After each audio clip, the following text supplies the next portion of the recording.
ನಾನು ಈ ರೀತಿ ಮಾಡಿರೋದ್ರಿಂದ ನಿಮ್ಮ ಅಭಿಪ್ರಾಯ ಏನಿರ್ಬೋದು ಅಂತ ನೀವು ಕಾಮೆಂಟ್ ಮಾಡಿ ತಿಳಿಸಿ, ಓಕೆನಾ?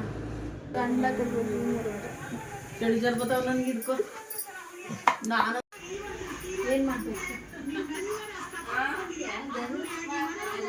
ಮತ್ತೆ ಅಡಿ ಸೇರ್ಕೊಂಡು ಹಿಂದೆ ಕಟ್ಕೊಂಡು ಇವನಿಗೆ ರೇಷ್ಮೆ ಸೀರೆ ಬೇಕು, ಬಾಟಲ್ ಬೇಕು.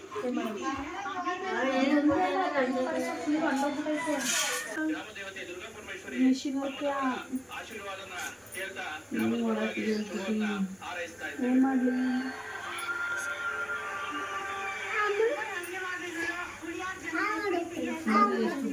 $3,500. ಮತ್ತೀಗ $3,500 ಸೀರೆ ತಗೋಬೇಕಾ? ತಗೊಳ್ಳೇಬೇಕು, ಬಿಡ್ತಾರಲ್ಲ ಅಂದ್ರೆ ಮಕ್ಕಳಿಗೆ ಏನು ಸಜೆಷನ್ ಕೊಡ್ತಾರೆ ಅಂತ. ಏನು ಮಾಡೋಣ ಹೇಳಂಟಿ? ಈಗ ಏನು ಮಾಡಂಗಿಲ್ಲ ಚಿನ್ನಿ, ಹಿಂಗೆ ಆಗೈತೆ ಅಂತ ಹೇಳು, ಕನ್ವಿನ್ಸ್ ಮಾಡು, ಒಂದು ಸೀರೆ ತಂದು ಕೊಡು ಸುಮ್ಮನೆ. ಆಂಟಿ ಅವರು $3,500 ಕೊಟ್ಟು ತಂದವ್ರಿ. ಚನ್ನರಾಯಪಟ್ಟಣದಲ್ಲಿ ಸಿಗ್ತದ ಅಷ್ಟಕ್ಕೆ? ಸಿಗ್ತಾವೆ. ಶೈನಿಂಗ್ ತಗೋ ಈ ಕಲರ, ಹಾಂ, ಇದ್ರದ ಪ್ಯಾಚ್ ಮಾಡು, ಹಾಂ, ಇದೇ ವರ್ಕ್ ಮಾಡಿಸು, ಹಾಂ. ಅದಕ್ಕೆ ಅಟ್ಯಾಚ್ ಮಾಡು ಕಳಿಸು. ಗೊತ್ತಾಗಲ್ವಾ ಶೈನಿಂಗ್ ಪೀಸು ಶೈನಿಂಗ್ ಅಲ್ಲ ಅಂತ? ನಾನು ಈ ಸಮಸ್ಯೆಗೆ ಒಂದು ಪರ್ಫೆಕ್ಟ್ ಆದ ಪರಿಹಾರನ ಹುಡುಕಿದ್ದೀನಿ.